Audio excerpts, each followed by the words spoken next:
My name is Anne Marie Hobbs.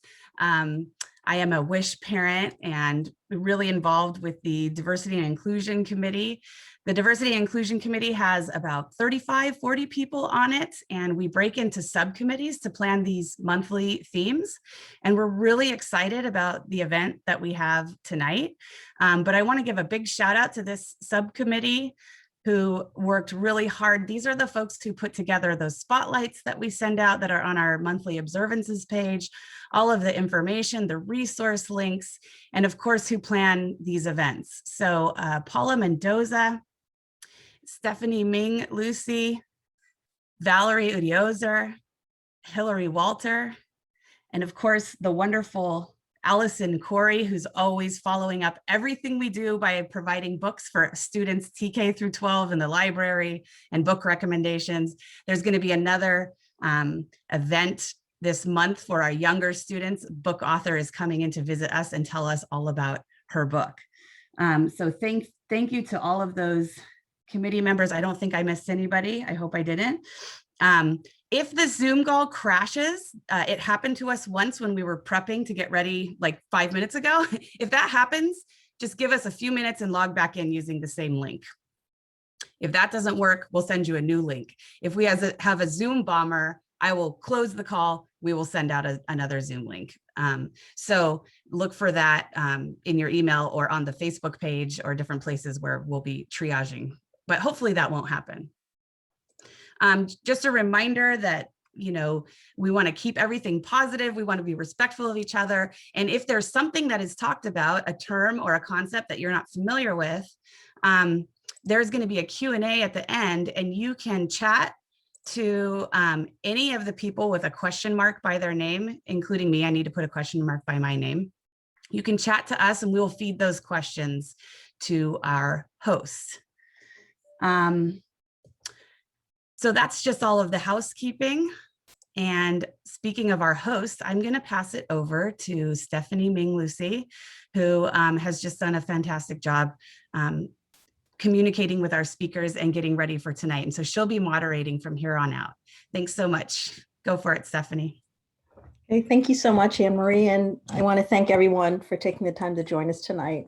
My son has been at WISH since kindergarten, and I also work for a nonprofit called the 1990 Institute, which envisions a positive environment for Asian Americans in America and for US relations with China. So thank you. I'm thrilled that someone asked me to moderate tonight. It's my honor. So we have an incredibly accomplished and knowledgeable group of speakers, and I'm still pinching myself that they have agreed to share space with us tonight.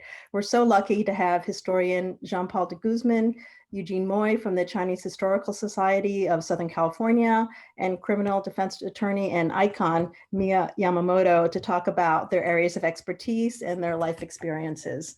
So before we get started though, I just wanted to share a few slides about the month. So I will do that.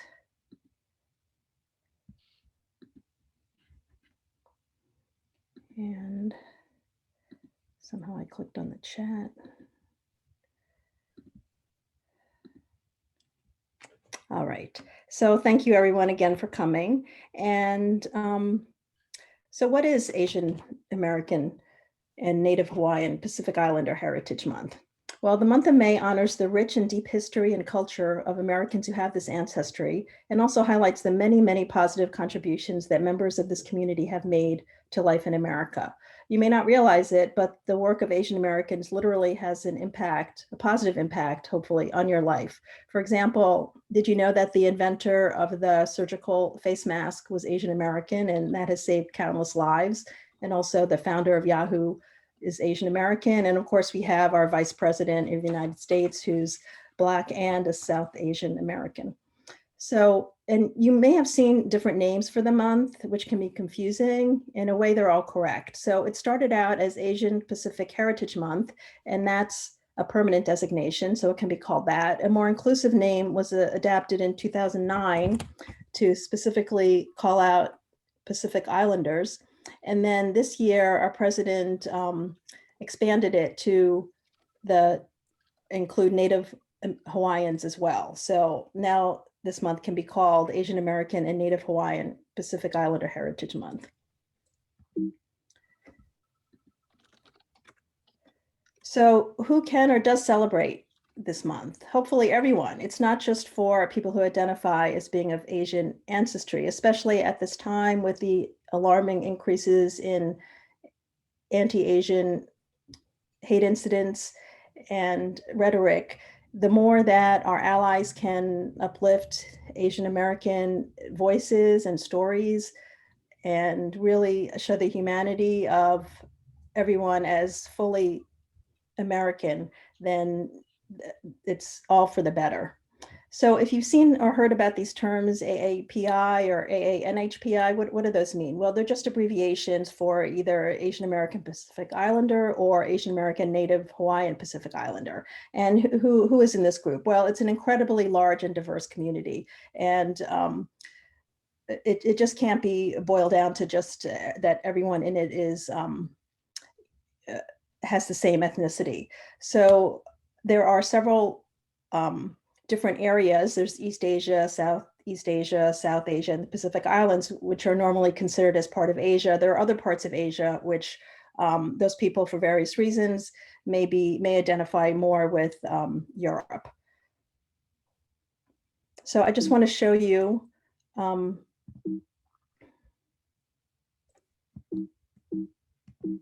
my screen seems to be stuck. Oh, there we go. So I just wanted to show you quickly a map that covers, you can see how vast and diverse this area is.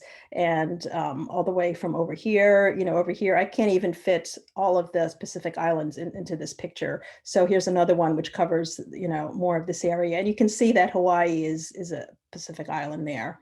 So thank you for letting me show you all of that. And I can now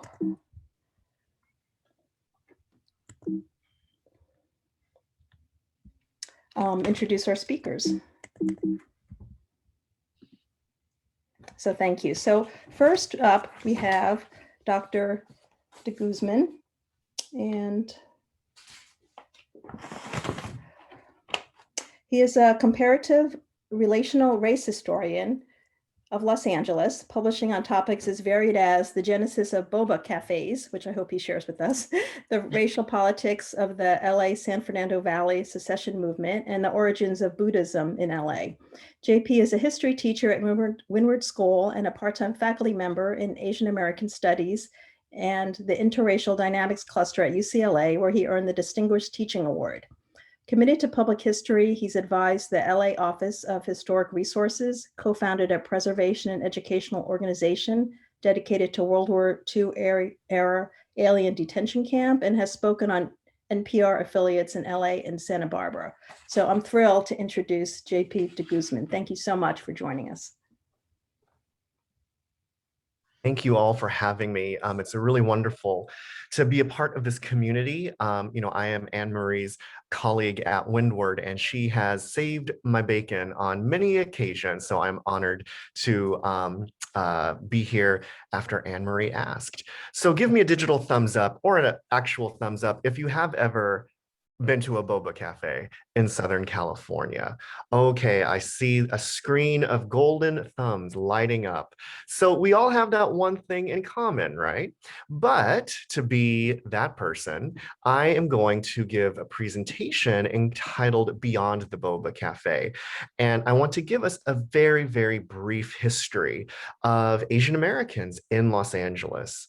As Stephanie very graciously mentioned, I teach at Windward. I teach also at UCLA in the summertime, and both are on Tongva land, and I personally am sitting on Tataviam land right now. And even though that we are indeed celebrating AAPI Heritage Month, I think that we can always take a moment to think about the indigenous people whose land we are on. And there is a very fascinating intersectional history of Asian Americans and indigenous people that we could talk about at another time. So anyway, friends, I have for you in my time one story The story is Asian Americans in Los Angeles. But I want to break it down into 3 chapters, for tonight at least. And the first chapter of this story that I want to share is to impart how before World War II, Asian Americans developed a very rich community that was indeed shaped by both racism, but also resistance to that racism. Racism, but also community organizing, building institutions, building communities to, lay claim to this land. Now, after the 1960s, we would see demographic change, political change, all sorts of reconfigurations of what it meant to be an Asian American in Los Angeles. Because the legacies of war, both World War II and the Korean War and the Vietnam War, along with immigration reform, created a whole new Asian American Los Angeles, one unrecognizable to that pre-World War II landscape in some senses. This new Asian American LA was more diverse ethnically, linguistically, and economically. And I want to end by noting that this sheer diversity translates into differential outcomes that shape access to resources and also in many ways contradict the model minority myth, right? You might be wondering, why is it that we see Asian Americans at the donut shop down the street and we see Asian Americans living in San Marino, driving Alfa Romeros, right? That's no coincidence, and it's tied to the histories we're going to talk about today. So let me start off with one flashpoint, which I think is really important. And that was the Chinese massacre of 1871. If any of you have visited Union Station, any of you have visited Olvera Street, fascinating part of our town. And that was just a stone's throw away from City Hall that we know today. And that area was the site of one of the most raucous race riots in the history of the American West. And it was right here in our own backyard. In the late 19th century, Chinese workers, after courageously building the Transcontinental Railroad, flooded into areas such as Los Angeles, where they built a small but tight-knit community. And it's worth noting, LA in the 19th century was not the multicultural metropolis that we know and love today. It was certainly not a place where they embraced that multiculturalism that we do today, right? And so LA in the 19th century was the home to rabble rousers. It was home to former Confederate soldiers who meted out that Southern injustice right here. And so due to a series of conflicts, the Chinese massacre took place in 1871, where a handful of Chinese American young men, some as young as teenagers, if I'm remembering correctly, were actually lynched. And this note of infamy I want to bring up, was a very treacherous moment, and it really, foreshadowed the exclusion of Chinese immigrants that would be coming in 1882 that would shape American immigration law for generations to come. If you didn't know, the very first immigration law to outright ban someone based on their race or their nationality was indeed that Chinese Exclusion Act. But I want to also say that this did not foreclose Asian American Los Angeles. There was a second generation that did develop, right?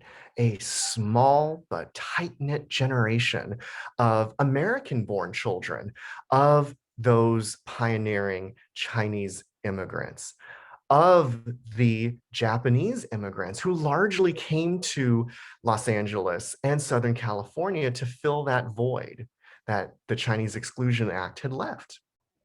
And so the second generation that took place in Chinatown that we see here, in Little Tokyo, just in the shadows of City Hall, and even Little Manila, The second generation growing up in the jazz age of Los Angeles really, brought together their immigrant families, cultures, their traditions, but also the experience of growing up in the kinetic landscape of Los Angeles in the 1920s and the 1930s. Much in the same way many Asian American youth today code switch between their family's language, their family's customs, but are fully adept at, being a part of the landscape of Asian America that we have today. We saw that even in this time period. I always love to point out that it was a really fascinating time for young women, especially at this time period, who toyed with the gender roles, right? Played with the gender roles that were foisted upon them by their immigrant families, but, found wiggle room, found new communities, found literally founded organizations and clubs, as we see here, that would form lifelong bonds, that would sustain them through, especially Japanese Americans, sustain them through World War II, sustain them through returning to Los Angeles after that forced removal. And so speaking of which, I want to point out the significance of World War II. If we remember from American history, Imperial Japan bombed Pu'uloa, which is the indigenous word for Pearl Harbor, on December 7th, 1941. And like that, the federal government snapped into action to basically abandon constitutional rights and forcibly liquidate Japanese and Japanese American communities all across the Pacific coast under the banner of military necessity, even though we did not have that same level of forced removal and mass incarceration in Hawaii. So what's going on here? If the government says it's a military necessity, but we didn't lock up Japanese Americans in Hawaii, where American territory was bombed, that suggests a deeper history of racism. Because indeed, those organizations, those social clubs I just mentioned growing up in Little Tokyo were so important because they provided the space and the succor to fight against discriminatory laws that forbade interracial marriage, that forbade the purchase of agricultural land.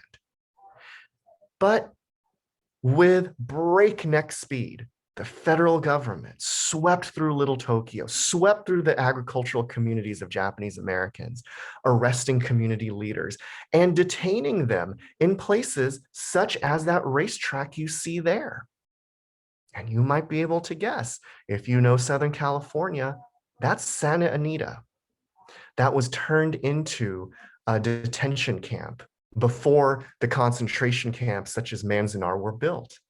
And I always think it's one of the greatest ironies that today, one of the largest gatherings of Asian Americans, the 626 night market, is indeed at Santa Anita, when so many people don't know that history.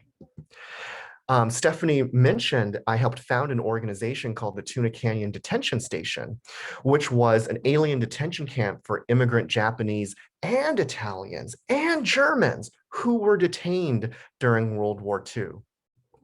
And this is one of the few photos we have that portrayed life in this camp, which is in Sunland, Tahunga. It's just off the 210 freeway. And like so much of the histories of communities of color, it was literally erased after World War II. It was torn down like that. And a generation later turned into a golf course. But what's so fascinating is that in this current moment, actually the destruction of the golf course hastened a discussion about this camp and interest in telling that story. And the moment after World War II was very fascinating and very paradoxical. That even though Japanese Americans and other Asian Americans fought and won World War II for the United States of America, they continued to face discrimination, So you see this image of a second generation Japanese American soldier who had returned home from the European theater, literally having lost his arm and the use of his two legs. And he was barred from buying a house in the San Fernando Valley because of racially restrictive covenants. But in the 1960s, we saw this very unique, very bizarre turn of events where we saw the birth of something called the model minority. This assumption that Asians just work hard, they succeed. And indeed, this made it to the pages of the New York Times. This very landmark article called Success Story, Japanese style, said that Asian Americans just work harder. We don't complain. There's something in our Asian culture that makes us just trudge ahead. But as we know, that is political fiction. Because the people who were behind this were not Asian Americans. They were policymakers and journalists and lawmakers who used Asian Americans as a wedge against African Americans. Because it was easier to say, just look at these hardworking Asians, as opposed to grapple with the actual critiques of structural inequality that the Black freedom struggle so powerfully articulated. But Asian Americans would not stand by this. And when we look at what we call the children of the camps, when we look at second generation, or third generation Japanese Americans, along with other second, third, fourth generation Chinese Americans, second, third generation Filipino Americans, in the 1960s rejected that model minority myth, rejected that model minority stereotype. They took inspiration from their Black neighbors.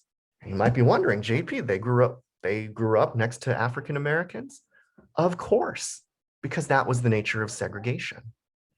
So these younger Asian Americans looked at the Black freedom struggle, looked at the Black power movement, looked at the fact that in the 1960s, we were at war once again with an Asian country. And once again, we looked like the enemy. And so these younger Asian Americans crafted a new Asian American identity. They created the first Asian American studies programs. They marched in the streets of Little Tokyo protesting the war. They created one of the first Asian American newspapers that was explicitly political that we see here in this newspaper called Gidra. And so this new Asian American community was politicized. They were not the model minority. And they came of age in an era of great demographic change. Because as a part of the whole package of civil rights legislation of the 1960s, the Voting Rights Act, the Civil Rights Act, the Housing Rights Act, we also saw landmark immigration change, immigration legislation that plucked away all of those racially restrictive immigration laws that had banned Japanese, Chinese, Filipinos, Koreans for generations.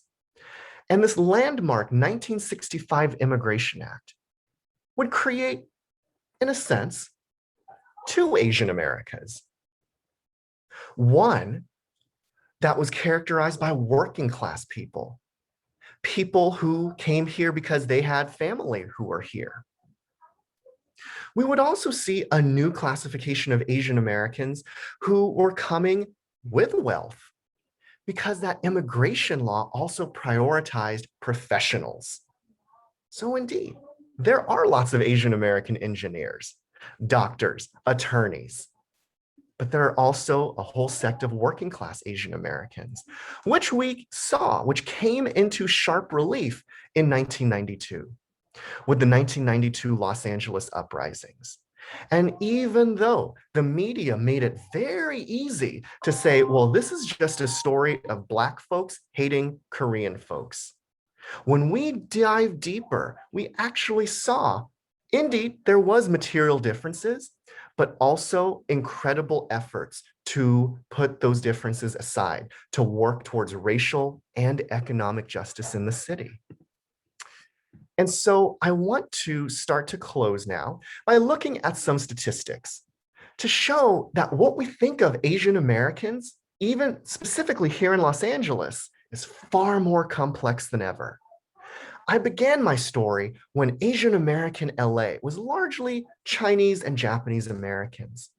But we could see here from 2000 to 2010, population growth among certain Asian and Pacific Islander groups, and it's people from South Asia, Bangladeshi people, Pakistani people, Sri Lankans.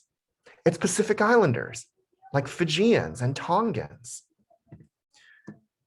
When we look at this data, and I apologize, we don't have 2020 data yet, but if we look at per capita income, right? Look at that green bar.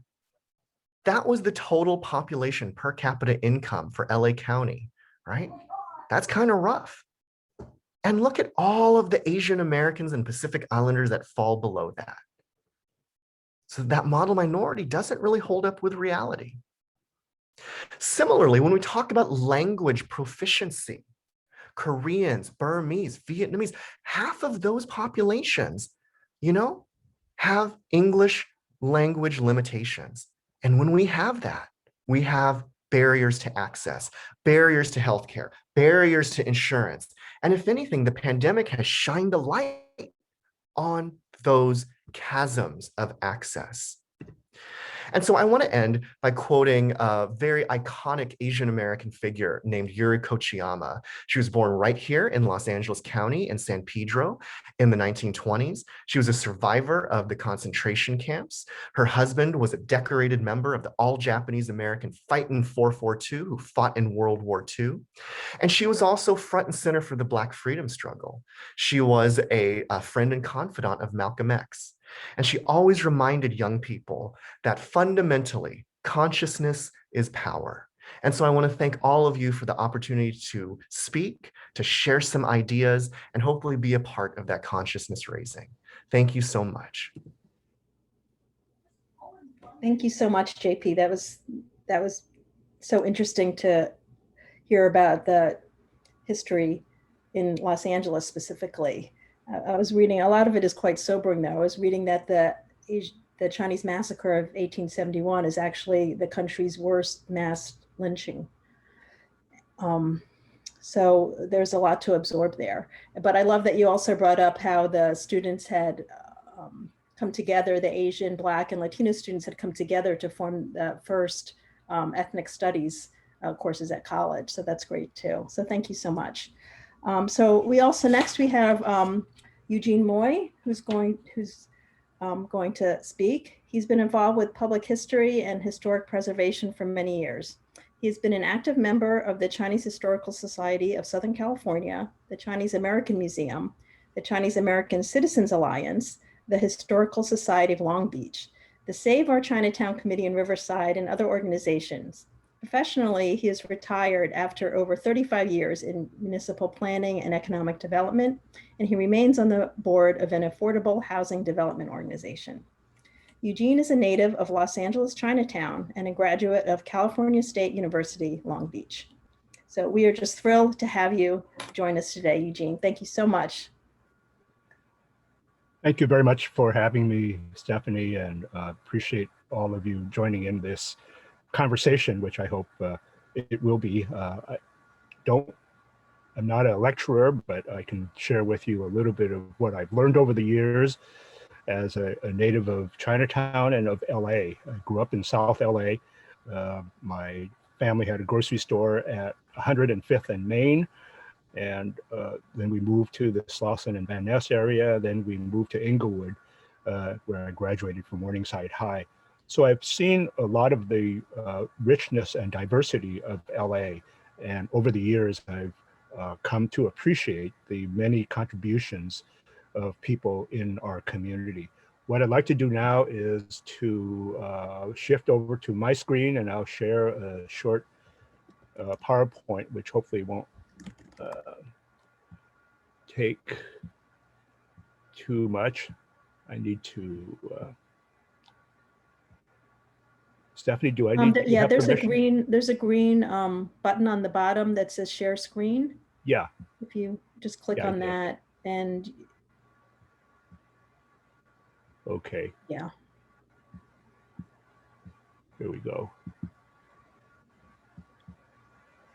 Okay, is audio still working? yes. Okay, great. Let me get this started if I can.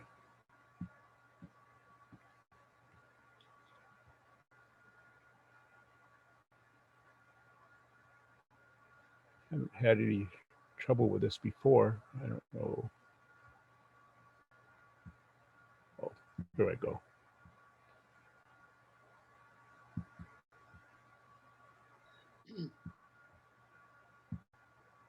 I'm sorry. Yeah, there are a few things that were hiding my screen. So anyway, so welcome to the Chinese American community. I'll share a little bit of background, going back a little bit earlier than JP. China is a big place. Asia is a big place. And early on, about another, about 800 or 900 years ago, Chinese were actually exploring various parts of Asia, the Indian Ocean, across the Pacific too even. So you can see that early trade routes were established out to places like India and Saudi Arabia and Mogadishu in Somalia. So the world was expanding to the Asian community. And as European explorers reached Asia, trade routes were established all the way across the Pacific. You can see that some of these routes went from Manila directly across, but actually the route frequently would hug the coast along Japan. You can see Nagasaki was a major port, then curved down to places like Acapulco and Lima in Peru. The Portuguese came from the other side and then reached the coast of Africa and of Brazil, and then back to Portugal and Europe. So there was a lot of contact and communications between Asian communities, whether it's from China or the South Pacific or from India. A lot of the locals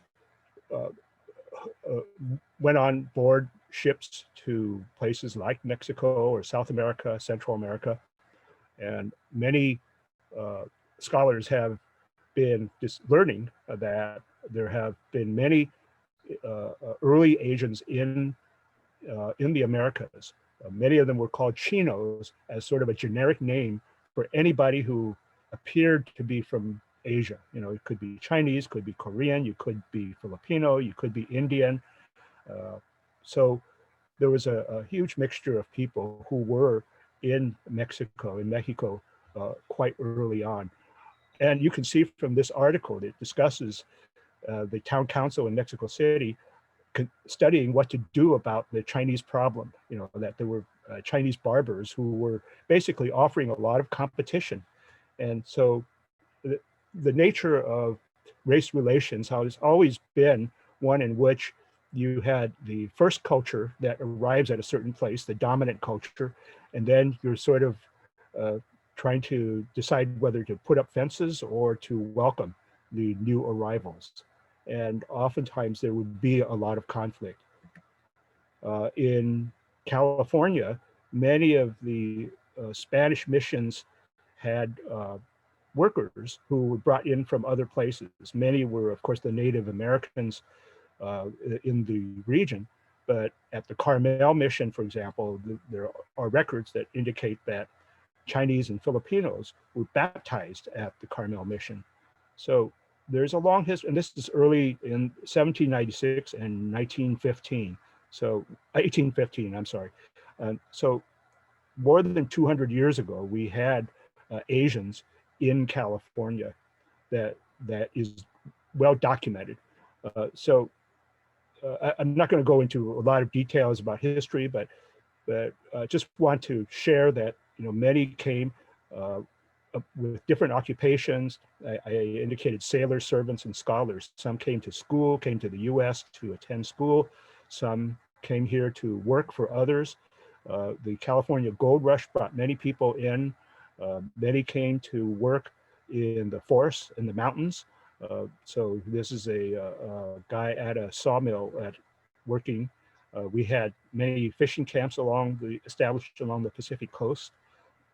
Chinese. Now, keep in mind that, you know, the story that I am telling is focused mainly on Chinese, but it really applies to all folks who have arrived here from other lands.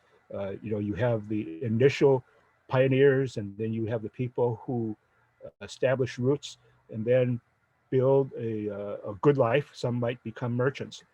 For example, the people who established fishing villages in the Monterey Bay area would set up a supply business. Here's a wholesale food supplier, basically providing dried squid. And what do you do with all of the abalone shells? Well, you know, a lot of the entrepreneurial families found a use for them. They would set up roadside stands that could sell all the abalone shells. You know, that gave rise to this thriving industry in the use of mother of pearl. And in places like further down the coast in Ventura and Santa Barbara, San Pedro, and San Diego, fishing villages and agricultural towns developed. You can see that Ventura Mission is in the background. This is Ventura, Chinatown. But we all know about railroad development. But actually, right at the beginning or near the beginning of the Civil War, President Lincoln signed the Pacific Railroad Act because he recognized that it was important to find a faster route to get to the Pacific so that you could access the markets in Asia. You know, it was always known that there were many resources in the Pacific, across the Pacific, whether it was minerals or tea or rubber or other things that were desired by the American and European public, that having a railroad would smooth the access. And so the Pacific Railroad Act was passed in 1862. Railroads were built across the mountains and valleys in the dead of winter. We hear a lot about the Transcontinental Railroad being completed in 1869, but that was just the first railroad that was completed. There were many other transcontinental railroads that were built, and Chinese were involved in most of these railroads that went across the West, you know, even in Canada that you can see in the far north. And by the way, the one next to the top, the Northern Pacific, was near the town of Havre, where my grandfather had a laundry, but I'll talk about that in a second. So opening up the West meant that land would be available for development. And a lot of speculators, a lot of investors came here, but then there was a need for labor to work this land. So in addition to the local Native American population, which unfortunately was dwindling for the investors, another source of labor had to be found. So in the 1850s, 60s, and 70s, there was rapid growth in the use of Chinese in agriculture. So these are Chinese working on a field in the San Gabriel Valley, an orchard in Pasadena, in LA. Many were not only looking at agriculture, but opening up their own little businesses. And so here's a guy who opened a store in downtown LA. And you know, there was no such thing as segregation at that time. There was no separation, no limitations or restrictions. So this guy operated a business, an herb store. He was an herb doctor, but he also was a labor contractor. You know, you notice that he operated an intelligence office, as he called it, that basically provided employment for anybody who desired workers. So farmers, gardeners, cooks, and so on. So this is the early, this is in the 1860s. Out further west in Idaho, you know, people would start up businesses, laundries, people became independent vegetable peddlers. Clara Baldwin, who was the wife of Lucky Baldwin out in the present-day Arcadia area, had a big ranch house and big family, and she had Chinese cooks and other helpers. And so in the background, you can see on the left, the Chinese cook.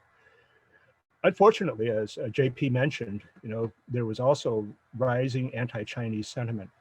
And with the increased labor, by increased Chinese labor in the area, there was fear or resentment of the competition from the Chinese. And it was a clash between two Chinese factions, having a shootout, as many people did in the West in those days. If you had a dispute, you duke it out with guns. And so that resulted in the police coming over, one white guy getting shot, and then the riot that involved 500 townspeople resulted in 18 Chinese being killed. So that was a black mark on LA, but that was just the beginning of a long period of anti-Chinese hate and violence. So the labor unions, the Working Men's Party, the Cigar Makers Union, and many others pushed for political limitations on the immigration of Chinese. So the US Congress passed the Chinese Exclusion Act in 1882. And that just opened the gates for a lot of violence against Chinese. These were just some of the major locations of anti-Chinese violence. You imagine in every village, in every town, it became sort of open country on abusing the local Chinese. And oftentimes there were few controls. I mean, now keep in mind that many of the Chinese fought back. Many of the important legal decisions of the late 19th century involved using the 14th Amendment, the Equal Protection Under the Laws clause of the Bill of Rights of the Constitution, from the Constitution. So a lot of civil rights law was being shaped due to these Chinese, anti-Chinese conflicts. But China continued to come because China itself was rife with conflict and turmoil, and also bad weather, and you'd have droughts. And so many continued to come. And China was not the only source of migration from Asia. There were wars in Vietnam, in Cambodia, and in other places. You'd have famine in India. So people continued to come. These are Chinese immigrants at Angel Island being processed. You had to have paperwork. My grandfather above, this is a guy who had two laundries in Montana, and my uncle who had a laundry in Omaha below. But every early Chinese, due to the Exclusion Act, was required to register and have paperwork on them at all times. So there was opportunity, and so people continued to come. There were jobs here, there was work available, whether it's serving your own community or doing tourist-oriented shops, or setting up restaurants toward the growing taste of the public, grocery stores. There were educational opportunities. There was religious life here. This is a Bible study class here. There were social activities. Young men and women participated in community life. And by the 40s and 50s, Chinese exclusion was finally repealed after 60 years. And many of the old civil rights restrictions, like the alien land laws or the restrictive covenants, the inability to testify against a white person in court, a lot of these were finally struck down. And so Chinese were moving out to the suburbs. Some of the deed restrictions were struck down. So Chinese were moving outward, but many also stayed in the Chinatown community. These are images from Chinatown, a fish market, a jewelry center here. But there's a lot of street life that characterizes the community today. These are recent images. This is COVID era stuff, you can see the mess, obviously, but there's also a lot of economic activity still going on out on the streets of Chinatown today. From the back of a pickup truck, there are vendors who are selling fruit and juice, and you can see from the labels on the juices here, the customers are not really just the local community, but it's for a lot of the people who are visiting or shopping in the community.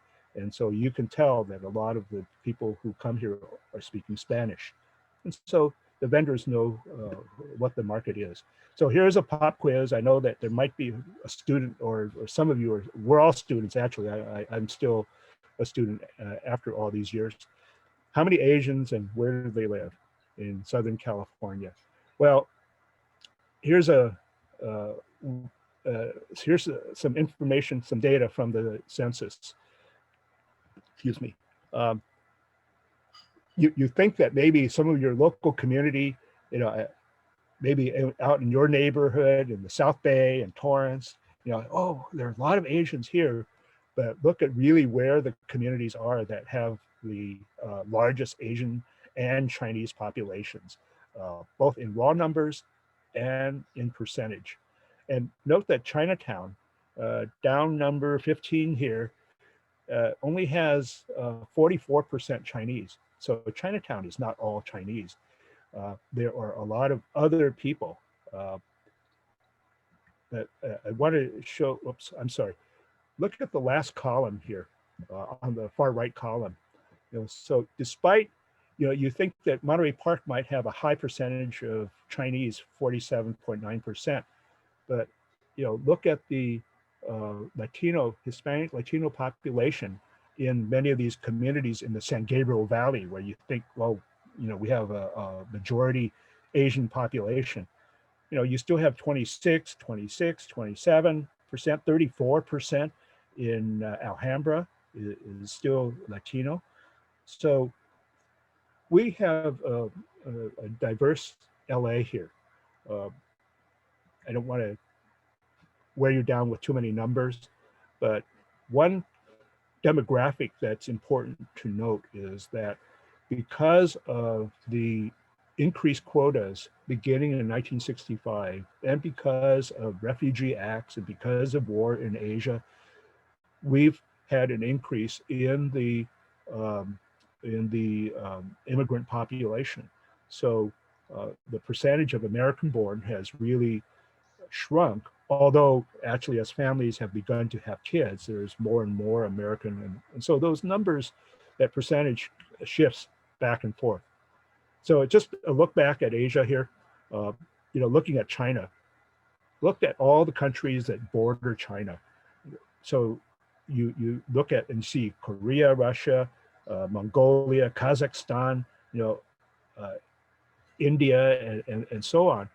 And many who might come here from China ostensibly, or the bordering communities, might have Chinese blood or might have a mixture. So this is kind of true whether people come from Mexico or Peru or from France.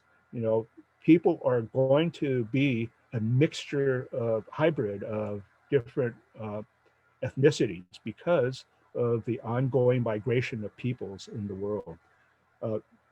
Therefore, in the San Gabriel Valley, you find Chinese restaurants that are halal, that because many Chinese come from Islamic countries like Malaysia or Indonesia or the Philippines, where there is a large Islamic population. So and you might be a Chinese Filipino mix and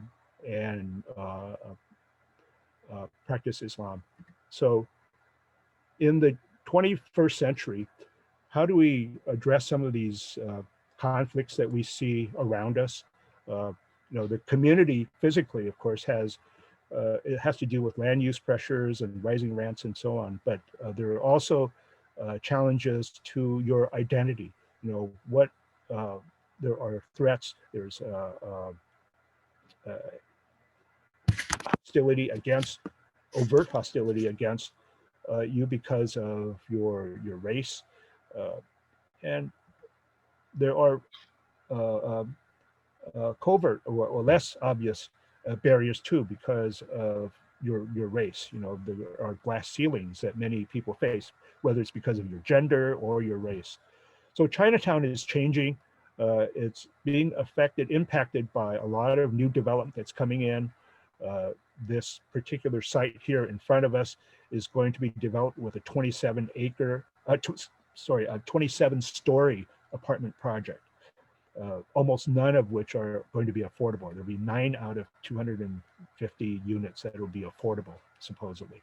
So there are projects like this that are being proposed for Chinatown. So what can we do? How can I get involved? Well, one thing is to address some of the legal barriers. One thing that was done recently is that, and this is really more of a historic note, Hongyan Chang was a guy who passed Yale Law School, passed the New York State Bar finally when he got his citizenship, came to California in 1890, was denied access to the California bar. So he just went off and did other business. However, a group of students and a law professor at UC Davis went and petitioned the California Supreme Court to get Hongyan Chang admitted, and they were successful. So this is a lesson for those of you, and maybe there's some students who are watching, that there are many challenges that can be overcome, and you just have to be involved and you have to have leadership.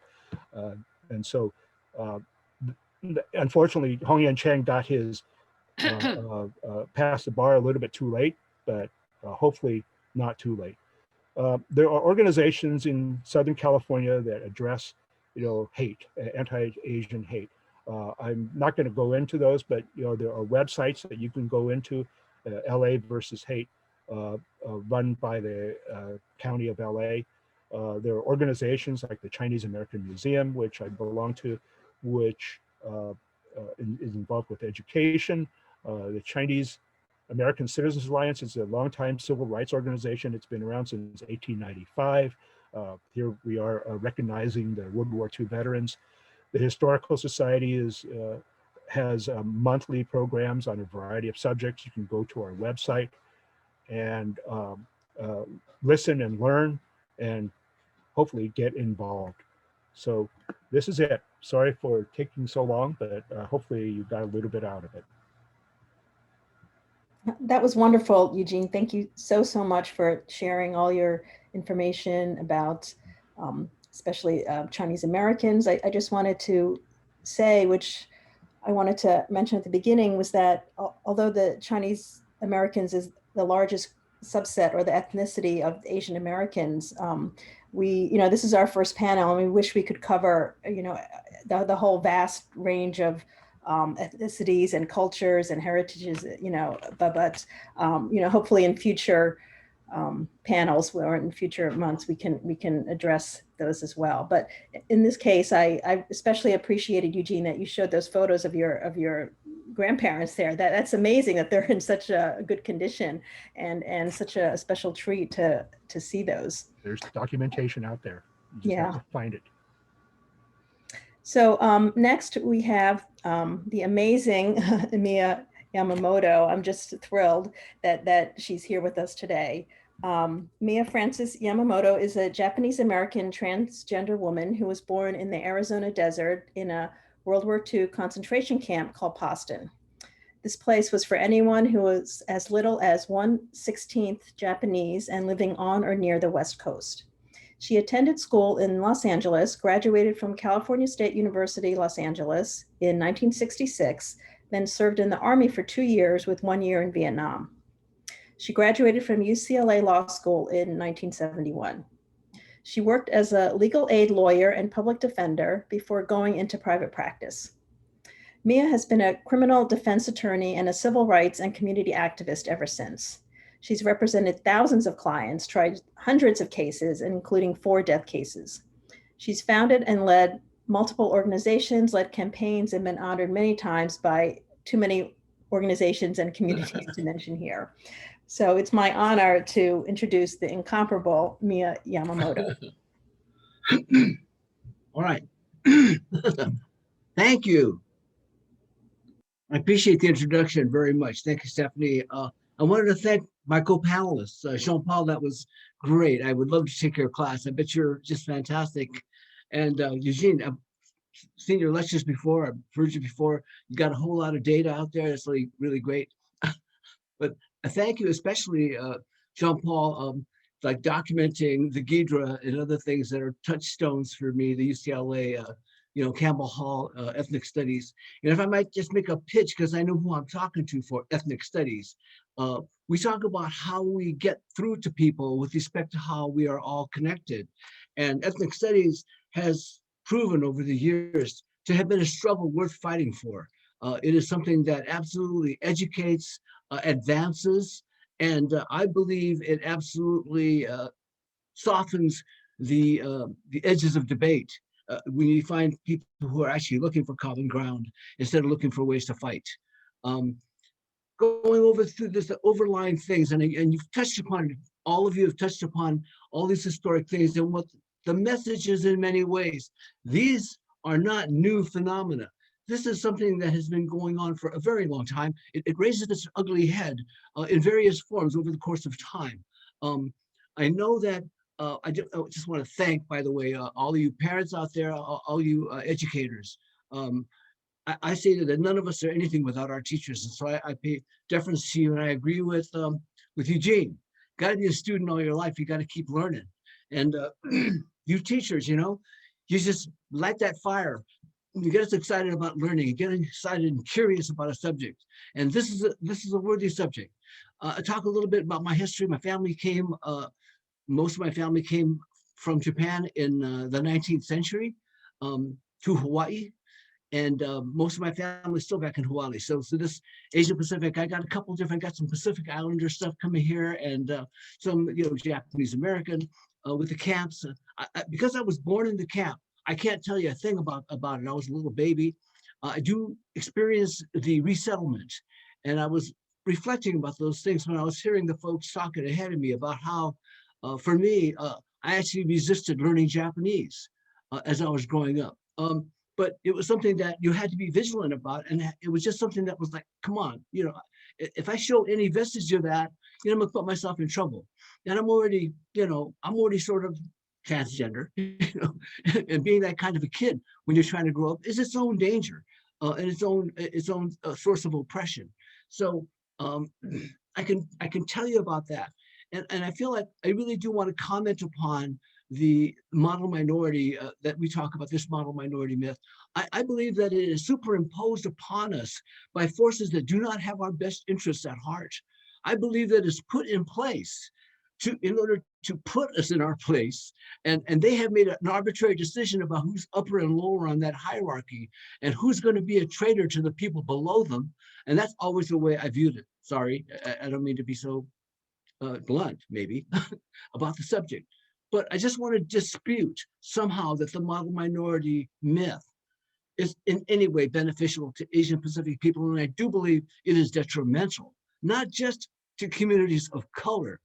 I believe the entire superimposition is also detrimental to white people, because I believe that this entire superimposition of white supremacy, white nationalism, which is a particular danger right now in the public discourse, and it starts with the big lie. Educators talk to people and tell them that mythology is not worthy. The truth is extraordinarily important, and sometimes it's even more important than ever. You are so important to all of us that you are dedicated to and committed to the truth in teaching, finding data, science, and the facts and evidence in support of your conclusion. In any event, I hate to give you lectures on this stuff because you know this stuff better than I do. But I just wanted to talk about how this climate that we are going through is not new. The attacks to many extents are really not new either. What is new? Cell phone videos, surveillance videos. We live in a society that has exposed an underside that needs to be exposed, needs to be confronted. And the message that we give out today here has always been, it always comes down to unity solidarity, all of us caring about and showing up for each other, it will start with that. It starts with this. It starts here when we talk to each other, we care about each other, we realize the justice in our cause. For those of us minority people, and believe me, transgender minority people are the most minuscule minority and in many ways the most targeted. You should meet my Black transgender sisters who walk on the streets every day and are targets of brutal, lethal violence, transphobic violence. It is a dangerous world out there for some people, and for Asian Americans in particular right now. But the recognition I give you of a long time life is that unity is still the answer. It is still our objective. It is still the message. We have to march with each other. We have to stand up for each other. Let me just say this also. No minority movement succeeds without the support of our allies. We have to convince others of the justice in our cause, in our rightful place in the mainstream of society, just like every other community that's under fire, that's oppressed and marginalized and excluded. All of them are necessary for each other. I always talk about this in public. I think it's extraordinarily important that we be a part of the movements for Black liberation. Let me just say this. I had the advantage of having a father who was a member of the ACLU, and he was also a member of the NAACP. And so my growing up was a lot of what Jean-Paul was talking about. It was Japanese Americans and African Americans growing up together and participating in each other's lives in the communities and witnessing each other's cultures, becoming a part of each other's cultures in many cases. But the main thing is this: we got a view of something that was possible, that was a level of commonality and purpose that brought us together in something called the Civil Rights Movement. And it was led by the Black liberation movement, a movement that continues to be underserved today, continues to be. I don't have a lot of time, I guess. I don't want to press every time. I know that we probably are running out of it right now. I wanted to make sure, though, that they understood that the things that I want to advocate for are extraordinarily important to me. The idea of making sure that we are there for each other. I want to quote from the great Frederick Douglass, who said that when he advocated against slavery, it was for himself. When he advocated against racial discrimination, it was for his people. When he advocated for the rights of women, he found some nobility there. That which we do for those people who need our help the most is where we find our nobility. I talk about this all the time when I advocate for Black Lives Matter, when I'm out in the streets with those folks, and I've been with them for a while. They're kind of famous now, which is kind of interesting. But I continue to preach the gospel that that movement matters, because that is still the vanguard of the civil rights movement. But I also want to tell you something else too about where we're going and where we're coming from and where I think I need to talk to you. Transgender people have a right to exist. We are nothing special, and especially we shouldn't be running for governor if we're kind of completely unqualified for anything except for maybe track coach. So I think that nobody should ever be considered something special because of either their race or their or whatever their status is. Because I can tell you that I am a transgender woman, I'm proud of it, but I'm nothing special. And I do want to talk a little bit about coming out if I got the time, because I think it's a really important thing. If there's kids and teachers and parents out there, I want you to know that transgender people, we start understanding and recognizing ourselves by 5 or 6 years old. I've been knowing this, again, I'm 77 years old, and I've lived a long time searching for the answers to questions for which there are no answers. There is just a condition that exists, and people exist in their conditions, and if they are courageous, they'll live their truth out in their lives, regardless of the cost they have to pay for it. So a really important aspect of what I advocate for people is to come out, live your truth. You have a right to your truth. You have a right to be real. And the really important aspect of this, and I've always felt this way, and I know that there's great fear towards coming out, because of the consequences that come with it. But I lived a long life before I came out. And I have to tell you that I lived long enough to really dislike two kinds of people in this world. One of them, I really dislike cowards. Two, I really dislike phonies. And because of that, I had to come out. I couldn't continue to be this fake person that I had created, that I hoped everybody else liked, even though it wasn't me. I would rather be that real person and have everybody hate me. It's okay, folks. You know, but the person that you thought you liked no longer is going to be that mask. And you know, you have to take what comes with it. And like I said, you know, if you have something you know, really nasty to say about me, say it behind my back. It's always less upsetting. But I want to get back to this whole thing. This Asia Pacific, there are intersectional communities. One, the queer community, LGBT, and the other one, Asian American. And I feel like in many ways, it's a lot, I can tell you, it's a lot easier to be Asian American than it is to be transgender. That one's a kind of a tougher road. And, you know, check out your transgender brothers and sisters, support them. They are real. They are not acting out. They're not going through some fantasies. I've lived long enough to have met hundreds, maybe thousands of folks, and they've gone through the same exact history. I can tell you, going to Thailand to get my final surgery, I met these people, and everybody had the same story. Everybody starts out, I'm trans, oh my God. I don't want to live. I want to die. I don't want to continue to live. I'm going to figure out ways to exit this whole life and not be a burden on my family. I can't bring shame to my Asian American family. I can't do it. I'd rather die. I'd rather die in Vietnam. I'd rather go into the military and volunteer for combat. And maybe I won't come back, but I won't have to ever reveal my awful secret. So I've lived with these things in my life. And for those of you that have that struggle, I can tell you right now that your authenticity is worth it. I keep looking at it and thinking that even if I only have a short period of time to be this free, to this liberation, then let it be. Let whatever's going to happen, happen. I'd rather you face the truth of it than to have to live some lie. So that's my message from this particular part of the community. Be proud to be Asian American, be proud to be transgender, be proud to be whoever you are and whatever you are. It is really important, not just to you, but everybody around you. It is so important to educate the world about who you are and what you got to say, what you got to contribute to this world. It is so important. And that goes for everybody. I wish for you the highest aspirations that you can possibly achieve.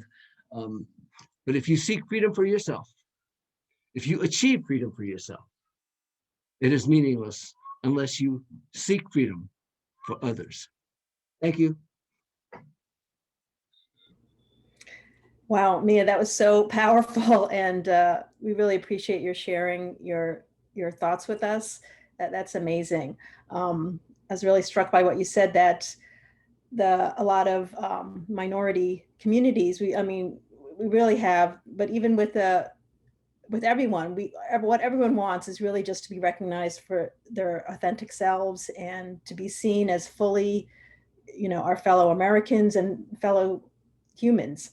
So thank you for your powerful and inspiring talk. I think we're going to move on to unless someone else has something to say at this point, I think we're going to move on to our Q&As. And if anyone has questions, they can send them on to specifically to either Paula or Anne Marie. If there's anyone else who's taking questions, you can put it in the chat. So our first question, anyone can answer on. Mia, you already obviously touched on this, but how has being an Asian or Pacific Islander impacted your life experiences in America? And if you experienced racism and discrimination, how have you overcome it? And I think Mia, I know you've already talked about that, but if it's okay to start with you, I read, you had mentioned also that your father was a lawyer, and I read that he didn't believe that the people would actually be sent to the camps because it was unconstitutional. Of course, he was wrong about that. But so your whole life, you obviously your life has been shaped by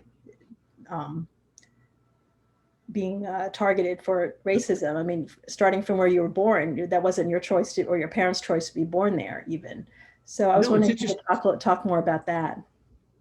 You know, I read the life history of Ho Chi Minh, who lived in this country for years, and he actually had sent letters to Truman saying that, yeah, you guys are the Americans. You're going to be on our side. We're trying to be, the Japanese are trying to colonize Vietnam. We kicked their butt. We kicked the French's.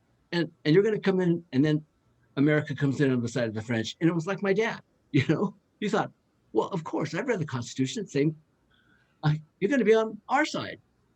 No, the bad guys won. I might say that they won on a lie, but I don't think there's anybody on this panel that hasn't experienced some racism, some negativity. Certainly, we're surrounded by a whole bunch of it. Let me just say this. I think that I got through how I got through. A lot of it had a big chip on my shoulder. I felt like, you know, we're the first Asian Americans in law school in any numbers. We better be really great. We can't just be good. We got to be awesome. We got to be so good that everybody sits back and says, these people are we underestimated them for years. And now they're coming up and they're going to be dominating. So I'm sorry, but you have to have some kind of an attitude of battle and sort of a fierce commitment to that struggle in order to, I feel, do justice to your community. Does either JP or Eugene, do you want to talk a little bit about your experiences as an Asian American? Well, you know, as a kid growing up in LA, you know, you get into the usual conflicts and tumbles with others. So yeah, we would get called names at school, and I'd get into fights. In my dad's store, people would walk in and grab their six pack of beer, slam the money on the counter, and then, you know, say some epithets, and then walk away. And so we would face that growing up. And you know, I can't imagine, I don't know what's going on today with others who are still in that same kind of business, but you know, it's not easy. You learn to either work with it, or you get caught up and fight. And then sometimes, you know, that leads you down another path that that you can't get back from. But on the other side of that, though, is that you really learn to negotiate. You know, you learn to like I told my kid when he was young, use your words. You know, so you really have to develop these verbal skills in order to talk your way out of situations and to help others. So I use that example of the law students at UC Davis who submitted briefs that went to the California Supreme Court, but basically they fought, well, and maybe it wasn't so hard these days, but still they had to come up with the solid arguments where a decision could be made. And all my life in working for cities and working with city councils, it's always been a challenge to try and help shape policy or help decisions get made, whether to provide services or whether to go in a certain direction economically. So I encourage all to really, as Mia supported, you know, education is a lifelong process. I've been retired for 10 years, but I'm still as busy as ever and learning more than I think I ever could have because of the magic of the internet. You know, I can sit here and watch 4 or 5 webinars a day. And it's amazing what you can hear and learn. Okay, thank you so much. We have a question from one of our attendees, and that is, how do the panelists suggest addressing the fact that it has been demonstrated in many organizations that Asian Americans are overlooked or not considered for leadership positions due to implicit bias and stereotypes? I think one of the things you got to do is you got to step up and be willing to be a leader. I think there's got to be some role model or somebody else, an organization that matters to you. Because if there's no passion for something, then don't do it. But if you do have passion for something, go ahead and seek leadership and be outspoken about what the direction is that you want to take the organization, what your vision is, and show some personal commitment. If you really believe in an organization, a cause, show up. Be a part of what's going on with that organization. Be a part of the campaigns and crusades. Spotlight the issues that you think are important and go after it. And I feel like we need leaders. Take a look around to see how people do it. There's great role models out there that people will follow because they've got it. They've got the message, they've got the vision, and they've got the inclusion that's going to bring everybody else along. I always feel like they're out there, and that's either your role model or somebody that you want to follow. Thank you. We have another question. What can we do to help with the message all of you have shared about unity between all cultures and backgrounds? So I myself have been involved with some of my peers in participating in groups that are trying to build coalition. So I am a longtime member of the Chinese American Citizens Alliance. We as an organization have been involved in LA since 1912, but we really haven't in the past developed these Black and Latino relationships. And presently, we some of our membership, and I myself included, have been working with a group of community leaders in LA. So whether it's the Community Coalition from the Leimert Park area, or from with the Brotherhood Crusade, or others who are involved in issues like redistricting, fair, which involves discussions on fair political representation, and also on issues addressing police and community relations. So our our Coalition for a Better LA has had discussions with the LA Police Chief and the Police Commission. We pushed for just a better relationship for a start. I mean, there's many things that can be done to improve things, but for a start, we at least are establishing a dialogue. And then we're also involved in a strategy for the redistricting of our political lines, where we may politically lose a congressional seat due to our declining, not exactly a declining population, but some other states have had population increases faster than we have. Okay. I just want to say that the Multicultural Bar Alliance came out of the, started with the shooting of Latasha Harlins, and we brought the Black and Korean communities together through the lawyer communities. From that, we put together an alliance that now has today, 20-something years later, there's like 22 different bar associations, but we started off with Black and Asian, then it became Chicanos, then we added Women Lawyers of Los Angeles, we added everybody, gay and lesbian lawyers, and now we have all things from Muslim lawyers. But anyway, coalitions are great. I was also a founding member of the Asian Pacific American Bar Association, which is all the different Asian communities. And it was always the same idea that if we could get together, we could actually do some things together. We'd have some leverage, and we would also be able to protect ourselves and protect each other because let's face it, they can't tell us apart. And they're mad at one community that we're going to get that. But anyway, the main thing is, so I've been involved in communities over the last 30, 40 years, and I advocate for them. I think community organizations are terrific. They can do great things, but mainly it's communicating and coordinating with each other, with large masses of people through the lawyer communities, trying to wage campaigns in that fashion, trying to disseminate information is extraordinarily important in those particular groups.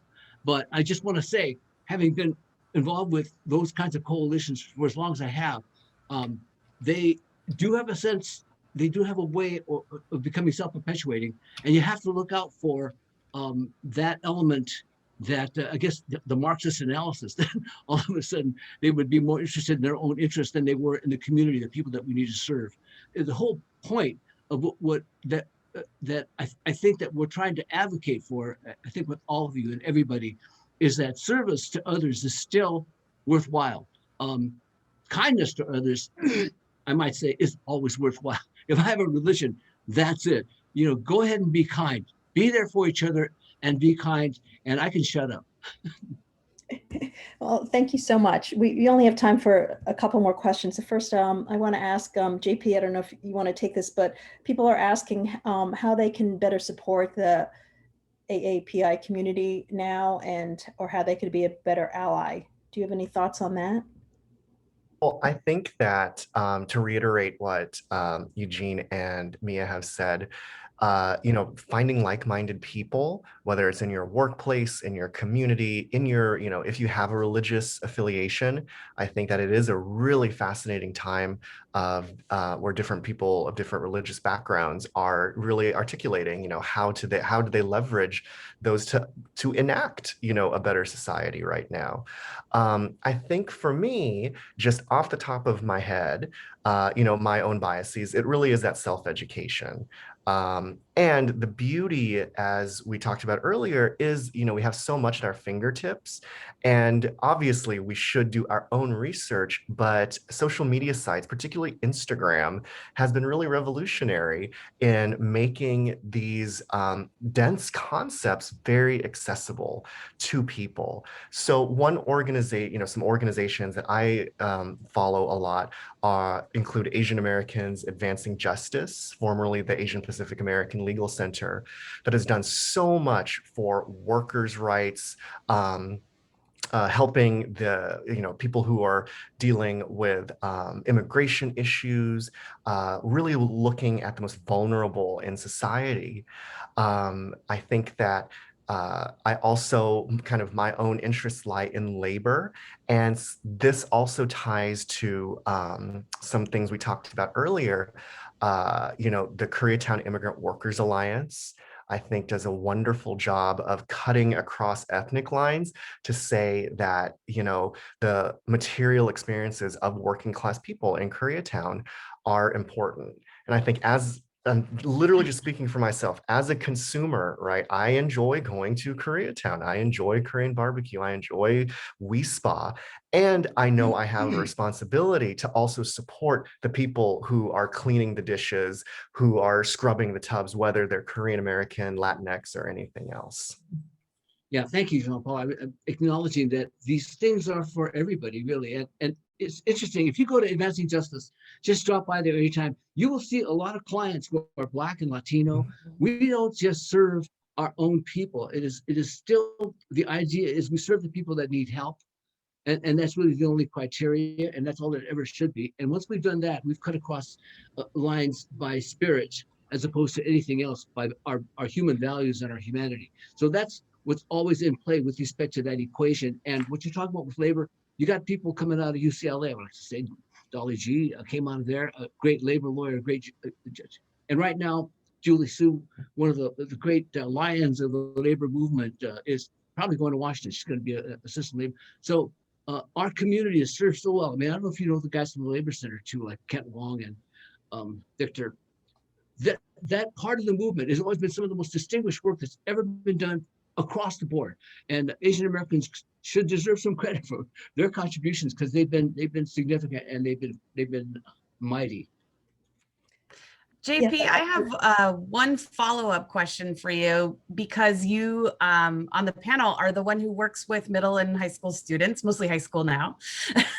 And there's a question here about whether or not, like, it's a line that you toe, I think, and whether or not we build more awareness about these racial issues at the in the younger ages, if that builds allyship. Some parents are worried about introducing these ideas of racism too young. And so if you can just touch on that a little bit and your thinking around that. Yeah, I think when I taught far more in the middle school, and it is a tricky issue, and I totally acknowledge that. And one thing that I always privilege is storytelling and centering one's own narratives. So we always, back in my day, opened the year with a project where students had to investigate how their family ended up in Los Angeles. And that opens the door for the middle school mind to all sorts of things. And I think from there, we can start to have discussions about intersections, about similarities and differences. And for me, that's always been just a really powerful way because it acknowledges to students that your families all have a history, whether it is a very conventional family, whether it's a blended family, a family made by adoption, but everyone has that story. And if we dig a little bit deeper, those stories can be windows into these larger histories that could be a little bit more complex. Thanks. Thank you. That's really that's a wonderful suggestion. Okay, for our last question, we're going to hopefully, and we thank everyone for hanging out with us still. I want to end maybe on a more fun note. If each of you want to share something about AAPI culture, it doesn't have to necessarily be your ethnicity or heritage, but you think something that someone needs to learn or try, or or a favorite thing that you can think of that you want to share. Eugene, do you have something in mind? You want to go first? If not, we can. Who has something in mind? I'll let somebody else go. I was multitasking and typing. That's okay. You don't even have to take this question at all. JP or Mia, do you have anything that you want to share? Maybe a favorite boba shop or what are we going to do about this boba shortage? Honestly, when I was thinking about it, I mean, I love Asian food. That's the greatest food in the world. I mean, and Chinese food in particular, because it's so varied within that. But I gotta say, I think Asian cinema, from Asian countries, cinema out of all these different places, out of Japan, out of China, out of Vietnam, out of the Philippines, there's amazing cinematic traditions that come out of those places. They just knock me out. So that's my favorite part of culture. Yeah, that's great. I mean, it's like what when Parasite won the Academy Award, the director said you just have to get over the 1-inch subtitle, and there's so many. What a rich, universe of stories. I want to make a pitch for Asian American cinema too. Go get them, Asian American filmmakers, Asian American stories. Yeah. Yeah. There's a website, you probably know, the Center for Asian American Media. Is a wonderful website too. But we're so lucky, in this region, we have access to everything. So, if you want Mexican cinema, you can find it, and it's really accessible. If you want food from around the world, I can walk 3 blocks and find everything, from the Middle Eastern to Indian to all kinds of Asian. So we really should be thankful that we have all of this diversity and work toward building the understanding so that we don't have conflicts. There should not be any, because we have all these opportunities before us here. I'll close by just suggesting one thing that is a family-friendly event that happens all across Southern California in the summertime, something called an Obon Festival, which is historically tied to the Buddhist temples and Buddhist churches of Southern California. But whether it is Anaheim, Gardena, West Los Angeles, Pacoima, or Venice. There are these wonderful summer festivals, and they're fun for the whole family. And for me, they're so interesting because so many of the dances that are done, which are very easy to do, have been performed and passed down for generations for decades, if not over 100 years, stretching all the way back to Japan. These festivals are open to everyone. And I think that if anything, you know, the root of these festivals, and I am not Japanese American, but I think it's such a beautiful festival because it is essentially a Dia de los Muertos. And it's a festival, not of sadness, but truly of joy for our ancestors and all that they did for us to live the lives that we have now. That's wonderful. We should all check that out for sure. Well, JP, Mia, Eugene, thank you so much again for joining our panel, and also thank our committee who worked so hard this month, and everyone for joining. And I'll turn it over to Anne Marie. Sure. Thanks again to the panelists. We only went 4.5 minutes over, so we stuck to our time, and it was just so enlightening for me. I learned so much. I'm now very hungry also after that last portion, and I definitely want to go check out those summer festivals. So thank you, WISH community, any students that came, special thanks for coming out. And hopefully as we continue to do events like these and really share the richness of the different cultures in our very diverse school, we'll just continue to be together in allyship and continue this good work. So have a wonderful evening.